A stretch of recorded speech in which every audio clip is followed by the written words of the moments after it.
Nisargadatta Maharaj, nothing is everything. November 26, 1979. Why is life full of strife? Visitor, I am asking you questions and you are replying. For you, it seems all these are unimportant questions. May I know what is importance to you? Maharaj, in your worldly experience, what is the most important? Visitor, I do not know. Maharaj, you came to know that you are, that you exist. What is more important to you than the fact that you are? The most important thing is your beingness or consciousness. But that I amness is the quality of your food body. As long as the consciousness is present, you may acquire worldly knowledge and be proud of it. However, all that will last only until the food juices in the body are wet. When the juices get dried up, the Vasudeva or one who smells his beingness will vanish.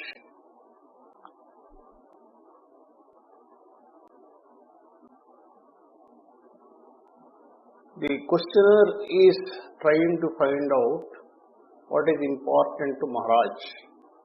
And Maharaj is asking the questioner what is important for him. Questioner said he doesn't know. Now Maharaj is explaining the most important thing that you know, that is that you exist. Now, other than that, there is nothing more important to you. All activities that you conduct are dependent on the existence of you. Without that, you are a dead corpse. So, for that existence, what is the thing that creates existence in this body? That is your beingness or consciousness, or what is called as the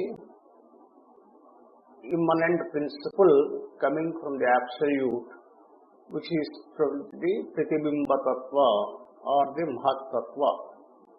The same thing when it lands in this Upadhi, it is called as Prityagatman or simply Atman. And also it is known as the I am principle. The I am principle is the ruler of this three body principle and enlivens it and ensures that it functions as made. But the I amness is the quality of your food body. What is this I amness? The I amness means the ego. I amness is the quality of the food body, means the food body which we call the Sthola Sarira or the physical body, and the I am goes and gets stuck with the food body and believes that it is the food body, then the I amness or the ego appears. Ego means I am this body only. So the I am principle, which is a universal manifesting principle, which is immanent in this as the ruler and enlivener of this Upadhi, believes that it is nothing but this food body only. So that is how the ego is formed, and it operates based on the principle that it is only this body. As long as the consciousness is present, you may acquire worldly knowledge and be proud of it. Here Maharaj is explaining that the consciousness is the very essence of existence, and as long as it is there in this body or in this three-body principle, it functions in such a way that the upadhi functions totally as made. And the upadhi functions, all the 5 jnanendriyas and 5 karmendriyas operate as made, and thus they acquire knowledge, and the knowledge is used to act on the world. So worldly knowledge comes automatically because the jnanendriyas are functioning, because they are forced to absorb knowledge from the world. And the karmendriyas are forced to act on the world. That is what in other places Nisargadatta Maharaj calls it. The Atman or the I am principle is a pinprick. As long as it gives that pinprick scale of operation, this upadhi will be functioning and doing the intended job. So all this will continue, last only until the food juices in the body are wet. That is, when the body is able to function in all its way it is made in full vigor, then all this will continue. The body will function as long as it is able to take the food and absorb it and distribute the food juices all over the body. A time will come when the body is no longer able to absorb the food even though it is given to it and distribute it all over the body. When such a situation happens, that is due to the failure of some organs or due to the misbehavior or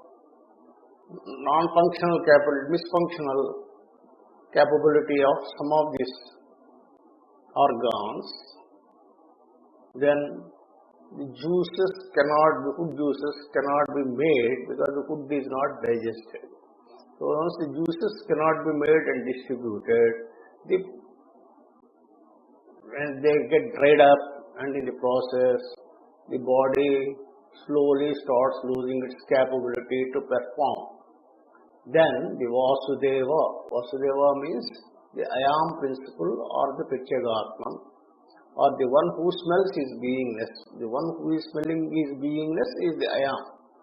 That particular one will exit first before the failure of prana. The I am principle will exit out of the body.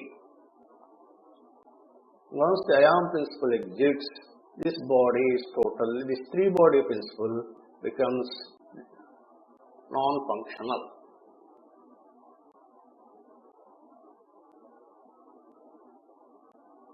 Visitor. My so-called existence depends upon food juices. Maharaj, when you return to your country, people will ask you, what knowledge did you gather there? What would you reply? Silence. All this is, Maharaj, all this is namesake knowledge or jnana, which is correctly pronounced as jnana. Beyond it is vijnana or parabrahman.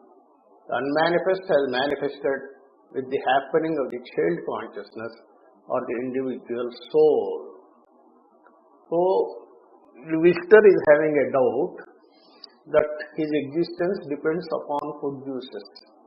Yes, because he has not understood what food juices means. The physical body's existence is purely dependent on food. As long as it can take food and assimilate it and distribute it, it survives. Otherwise, the physical body cannot survive. So, my existence means he is thinking his existence is something different. Maharaj is pointing out to the existence of the physical body.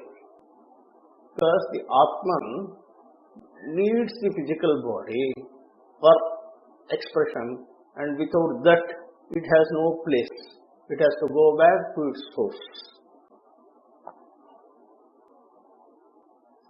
So Maharaj is asking, what will other people ask? You have gone there to India when met so and so. What knowledge did you get and what did he teach you? What would you reply? For which the visitor is silent. This knowledge, Maharaj explains, of what all he has explained now, is called as a bookish or a knowledge gained through words. Even though it is a wisdom teaching, it is only called as a knowledge gained through words. Whereas the actual knowledge is the practical or the experiential knowledge, and the same is called as Vijnana. So once Vijnana comes of all that he explained, that is, when Vijnana comes, all he has explained that you have a physical body and a subtle body and a causal body called the three-body principle, which is enlivened by the immanent principle, the Atman. And when you are aware of this in totality, it is possible only when the so-called Prityagatma exists in the body, when the prana and other things are functioning, then the Parabrahman appears, and that is called as Samadhi, in which you know that you are the Absolute, and you know that all this is an appearance in you. The three-body principle is an appearance on you. Once that is called as Vijnana.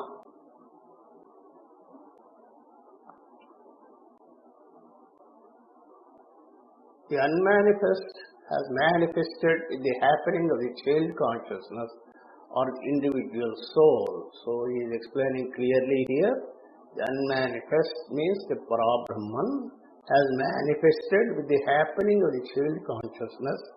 Here child consciousness means the immanent principle, which is called as the Prityagatma.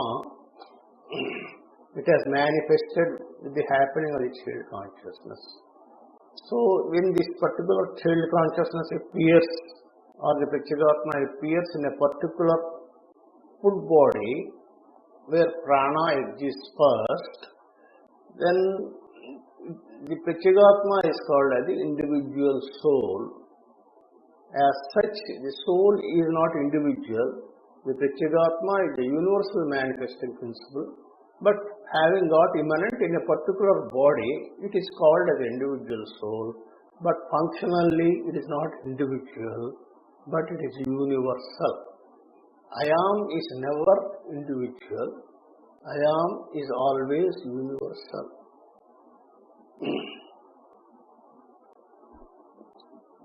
Visitor, am I that child? When you are here, talk only about your own experience.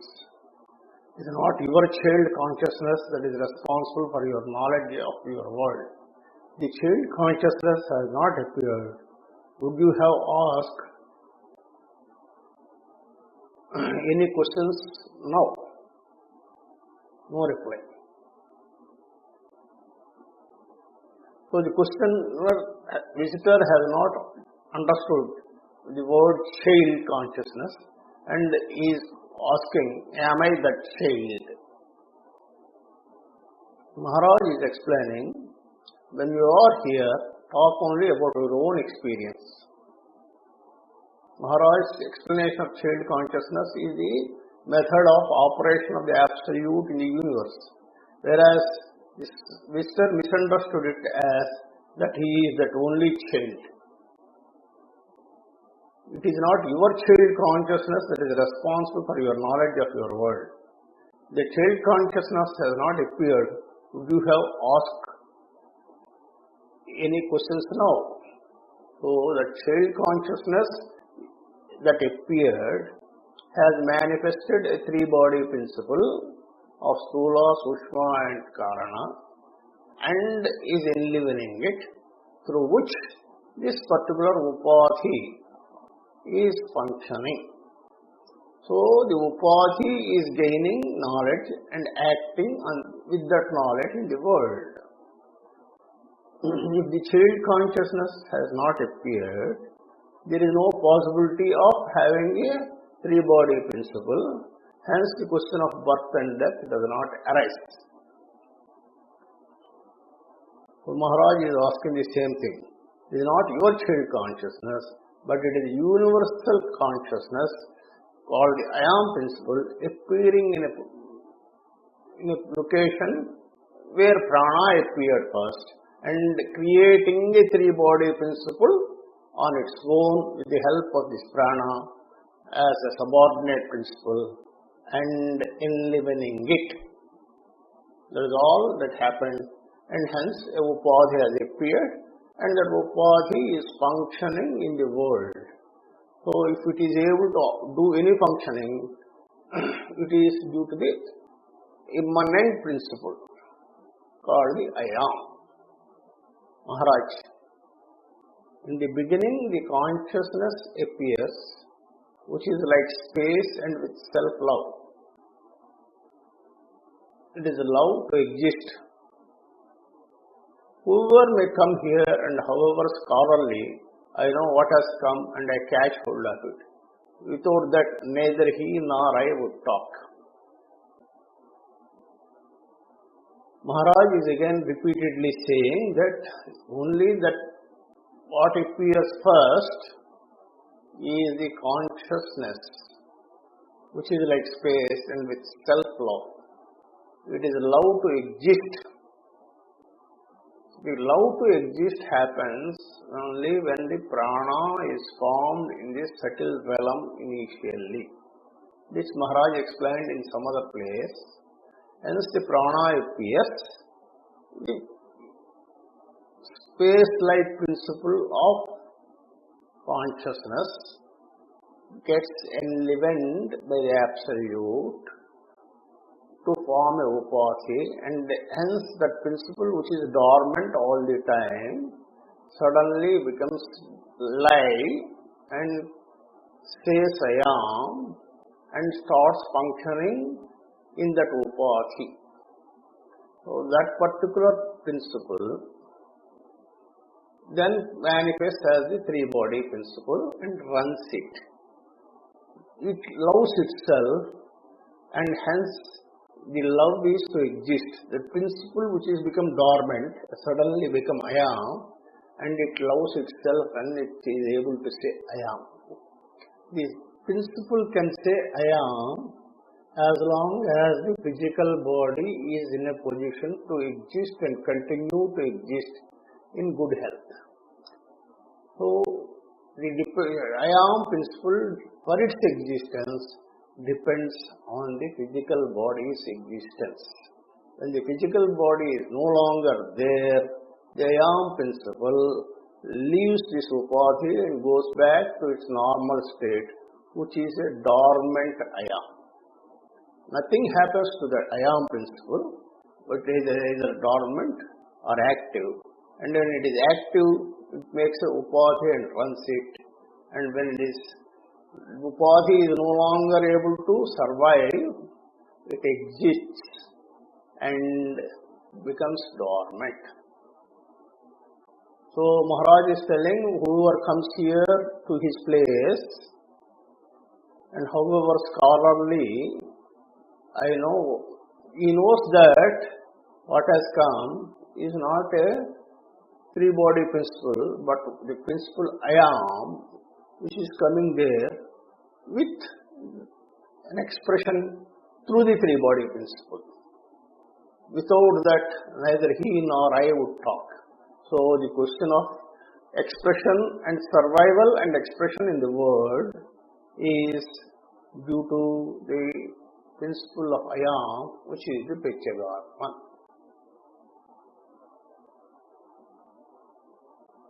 Is it possible to change the child consciousness into adult consciousness? Maharaj, it is like asking how to increase the space. Demolish buildings and the space will increase. Beingness is the quality of the food juices. When they vanish, the beingness goes into the no-being state. The child consciousness is not knowledge but ignorance. Prior to consciousness, there is no knowledge of Ayam. That is transcending knowledge or Vijnana or Parabrahma. From this unmanifest non-being state appears the child consciousness. How can it be knowledge? Consciousness is material knowledge, as it is the quality of sattva or food juices. Without sattva, the consciousness cannot appear. So the questioner has not again understood, and he thinks child consciousness belongs to the consciousness which is there when he was a child, and he is thinking that it is still stuck as a child consciousness only, and wants to convert it into adult consciousness because he has become adult. So he is under confusion. The child consciousness or what he calls is the Pratyagatman or immanent principle is nothing but the absolute blessing on the Upadhi to illuminate through a particular Ayam principle, and this principle once enters continues to operate until death. It did not change because it cannot change. It is basically a principle which has nothing to do with the Upadhi but illumines the Upadhi. That is why it is called as the impersonal consciousness. It has nothing to do with the person. It is universal in nature, and it is the same wherever it operates, in whatever Upadhi it operates, that principle is same. It is same in all sentient and insentient beings. That is, both this principle is the sole reason because of which all the sentient beings and all the objects, so-called objects in the world appear. Because anything that is having a form exists. The existing thing has got an underlying substratum of existence, which is nothing but the Ayam principle. Hence, Ayam is the substratum for the total universe, and all that appears in the universe is the same principle Ayam. That alone appears. It appears by coming down and manifesting through principles called as Apanchīkrita Mahabhutas and Panchīkrita Mahabhutas. These are the expressions of the Ayam principle, which in turn makes the appearance of the subtle world and the gross world possible. So, you cannot create space, demolish buildings and the space will increase. There is nothing like a space increasing. Space means what? The Ayam principle. So, the Ayam principle is the source for everything. It can neither increase nor decrease. Nobody can know what is the space it is occupying, because it is self-knowing principle and nothing else can know about it. No lower principle in the three-body principle called in the Stula, Sukshma and Karana can look up and find out what this Ayam principle is, because Ayam principle is far off or removed from the three-body principles and operates on the three-body principles only through effulgence that it creates. and it is not directly in contact with it. Beings is the quality of the food juices. So, your beingness, your physical beingness is understood in this three-body principle. There is one more I am principle called the Chidabhasa. This Chidabhasa is a layer formed on the Antakarana, which is in the subtle realm, and this Chidabhasa or the food layer is formed out of the food, that physical food that this physical body takes. The physical body takes food, and after absorption it is converted into three realms. The heaviest part is called as the excretia and is removed out of the system. The middle part is distributed as energy to the physical body. There is one higher part is removed and is converted from the Panchikruta Mahabhuta realm to Apanchikruta Mahabhuta realm, and is filtered out of the Rajas and Tamas, and pure Sattva material, which is a food juice, is taken and deposited on the subtle Antakarana. This function is done by the Atman, or this is built into the system by the Atman, and this happens regularly. That I am principle in the three-body principle is the one which actually is the one that behaves as I am, both in the waking and dream states. In the deep sleep state, this Chidabhasa I am principle will not function because it becomes quiet, and the original I am principle of the Atman comes into picture and enlivens the two parts. So the beingness is the quality of the food juices. That is, I am principle of Chidabhasa is due to the food juices. When they vanish, the beingness goes into no being state. So when the food body cannot function, it cannot generate food juices. So the Chidabhasa layer starts dwindling in its thickness, and at some point of time it vanishes. Now he is explaining that the child consciousness is not knowledge but ignorance. There are different ways of looking at the I am principle, that is, or the Pratibimba Tattva of the Absolute. The Absolute's Pratibimba Tattva, or the spit or vomit as called by Maharaj sometimes, and called as Pratibimba Tattva by the traditional Vedanta. It is sometimes called as the expression of the Absolute to manifest a universe and then experience it as a play. This Maharaj explains in some places. In other places it is called as the basic ignorance. The child consciousness or the immanent principle, it is not knowledge but ignorance. This also that I am of the Pratibimba is also called ignorance. It is called as primordial energy or primordial matter or primal ignorance. All these words apply to that. Prior to consciousness, there is no knowledge of I am. This means prior to consciousness, what is there? Only the Absolute is there. In the Absolute, no knowledge of I am exists, because in Absolute I am is not required. The I am is a principle where a material knows that it is, and material is saying I am. Whereas in the Absolute there is no material and there is no need to say I am. Hence, I am is not operable in Absolute, and that requirement is not there. Whereas I am is essentially a expression in the matter that is projected out, and the matter is saying that I exist. That is what is meant by I am.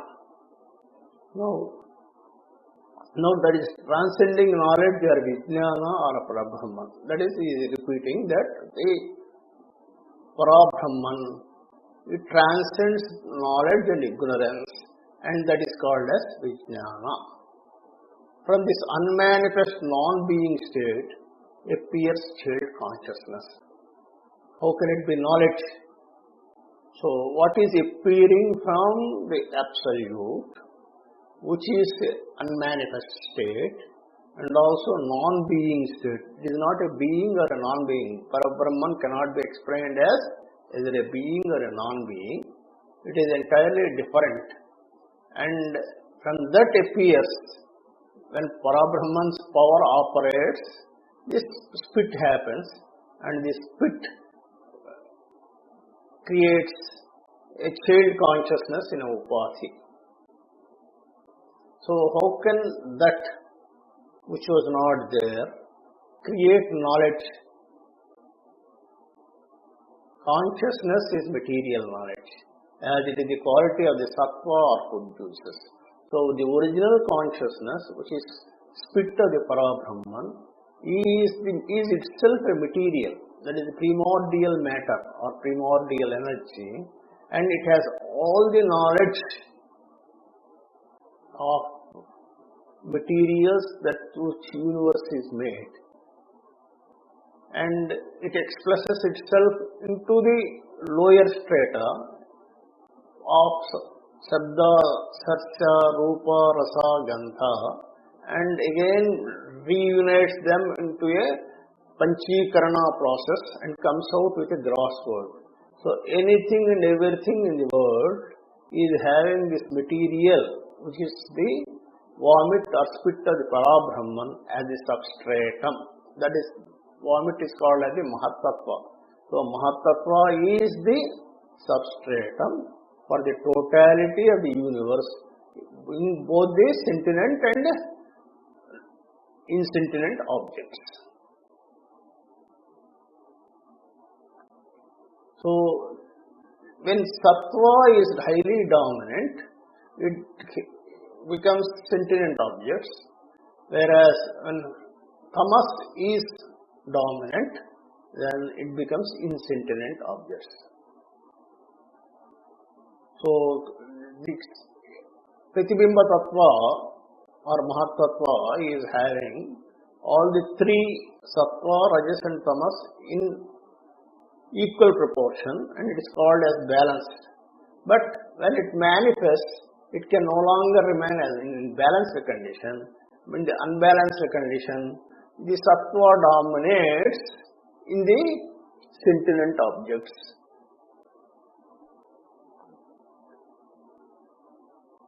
Visitor. Am I not lucky that I was born? Is not consciousness a blessing? It is the Maharaj. It is the greatest blunder for the beingness to appear from the non-being state.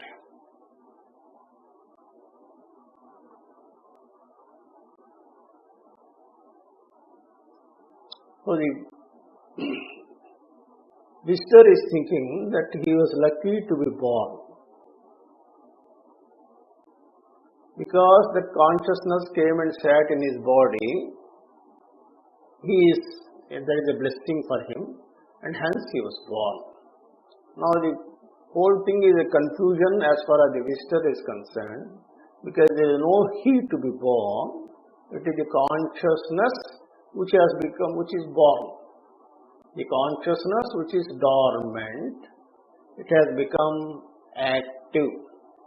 When it came active, it manifested as the three-body principle, Sthula, Sukshma, Karana. The Sthula is made out of the food juices with the help of the prana, and Sukshma in the Karana are direct manifestation of that immanent principle, the Prityagatman.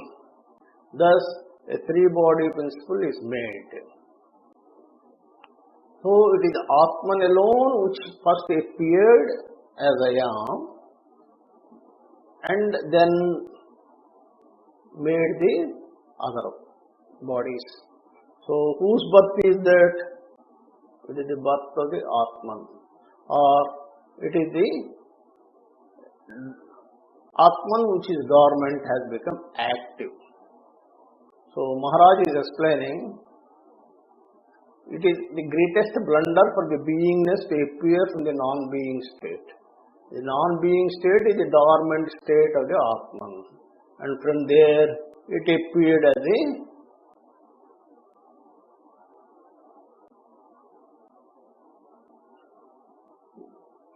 beingness, active state.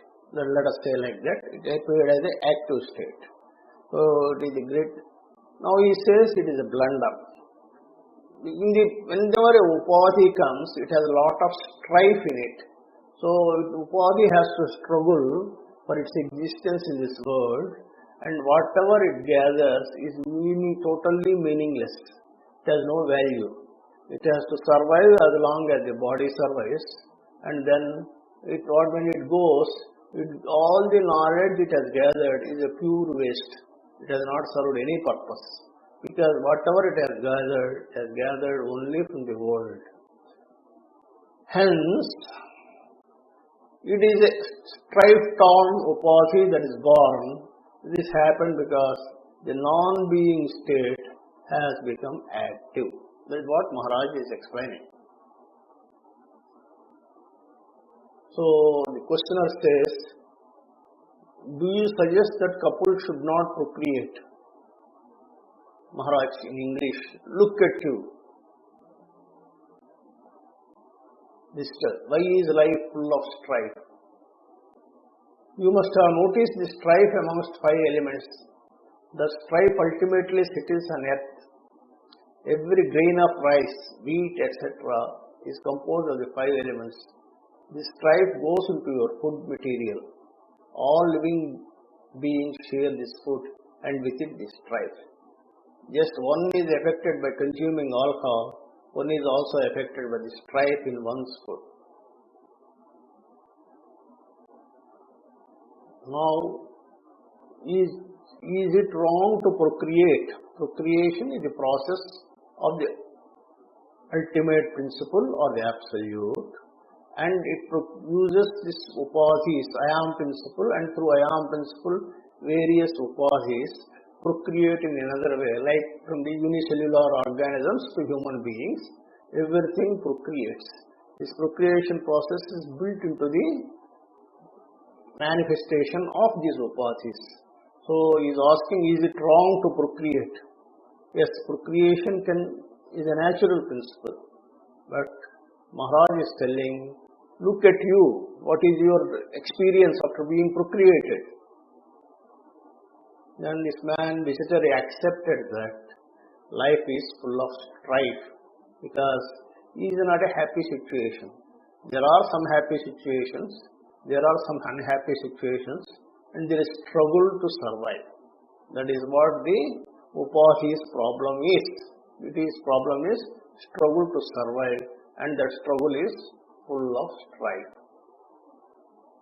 So Maharaj is explaining that this is because the 5 elements which are responsible, the 5 Panchikuta Mahabhutas which are responsible for the creation of the Sthola Sarira, and the 5 Apanchikuta Mahabhutas which are responsible for the manifestation of these subtle and causal bodies, is the one which is responsible for or having a difficulty in combining in a specific way to make this upadhi.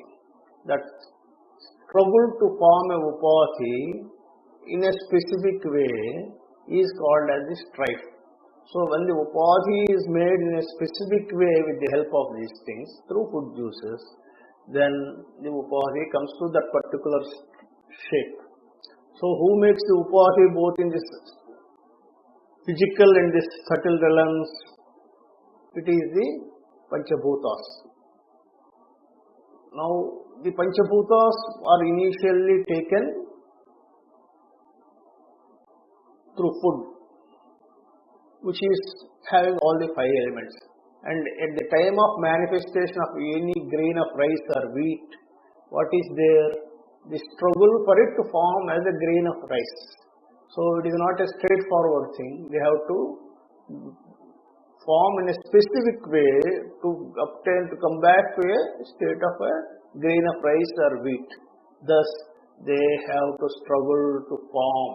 And that strife which is there in the food, when absorbed, it gets into the system and the living beings share this food and with it this strife. So if food is the one through which this particular one is transmitted, and once it is transmitted, it enters into the system of the sentient beings and they also get into the strife. Also, this particular thing goes into the preparation of the food layer or antakarana through which they perform. Hence, the food is the cause and food is nothing but the Panchabhutas, and Panchabhutas have got a work to do to evolve as a specific thing which is not natural. Hence, they have to struggle to form it in a specific way, and that is called as a strife. So, as by consuming alcohol, as you are affected, because you get hallucinations, one is affected by strife in one's food. So, the food you take creates strife or anxiety of existence in you. Hence, it is natural and there is nothing to get excited about it. It is the food principle and the food body which go together in creating a mental illusion of existence as a physical body because of the principle called as I amness, which believes that it is only the physical body. If this principle of I amness is dropped, this strife is no longer experienced and it is looked at as natural. As long as the principle of I amness or the ego is present, strife is wound and the world is looked at as an unwanted thing, and the one which is causing trouble to you is look at the world as if it is troublesome and not a happy one. The whole source for the unhappiness is due to the I amness principle which is causing all the trouble. So this is the one that is to be avoided because all other things are natural in manifestation and cannot be avoided. With this, we conclude the explanation on this topic.